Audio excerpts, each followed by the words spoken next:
Kadriorgu presidendi lossi ette puude vilusse ilmus täna maagiliselt üks kapp. Pisut hiljem sammus kapi poole Eesti Vabariigi president Alar Karis. Kaasas 7 raamatut, mis räägivad riigivanematest ehk inimestest, kes on Eesti ajaloos olulisel kohal.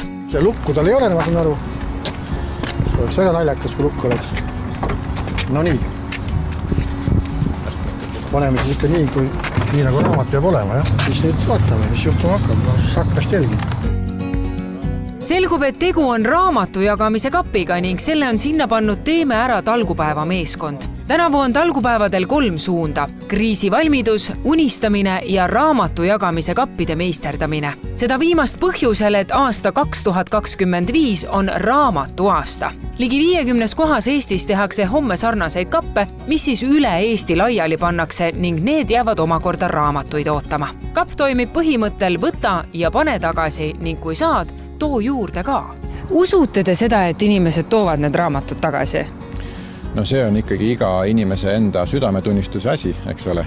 Aga loomulikult, kui on mõni raamat, mida tahaks endale jätta, mis siis teha? Samas too teine raamat tagasi. Too midagi vastu ja jagagi, et see ongi selle jagamise mõte. Ühes raamatutega pani president kappi ka lugemispäeviku, kuhu iga laenutaja saab siis oma muljeid kirjutada. Ole kohane, et int läheb natuke laiali.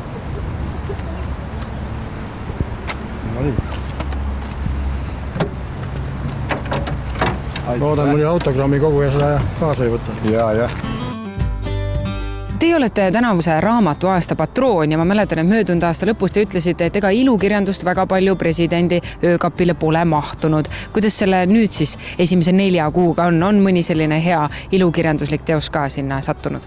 Kui täpne olla, siis öökapp on neid raamatuid täis, aga lugeda ei ole olnud aega. No eks nüüd ikka, pressung on peal ja eks siis tuleb lugeda ja leida see aeg ja õnneks on suvi ees, kus ma loodan, et on natukene rohkem aega.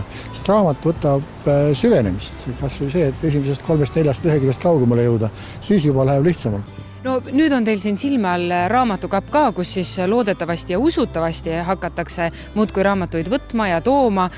Mis te arvate, kui kiiresti see kapp täis saab?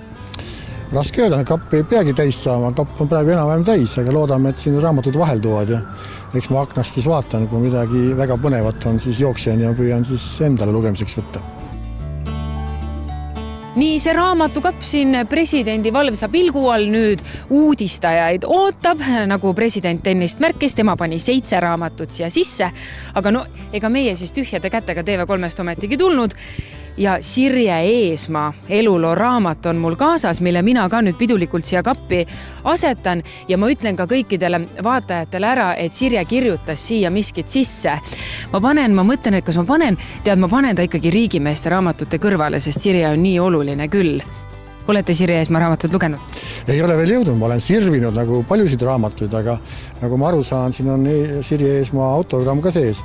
Et ma nüüd tahan hoiatada inimesi, et need raamatud on lugemiseks, mitte suveniiride võtmiseks või autogrammide kogumiseks. Nii et me saame jälile, kui raamat tagasi ei tule. Kui Sirje raamat tagasi ei tule? Just nii. No umbes 10 minuti pärast ma keeran selja ja siis saate siia kapi kallale tulla, Sirje raamat on siin. Teeme nii.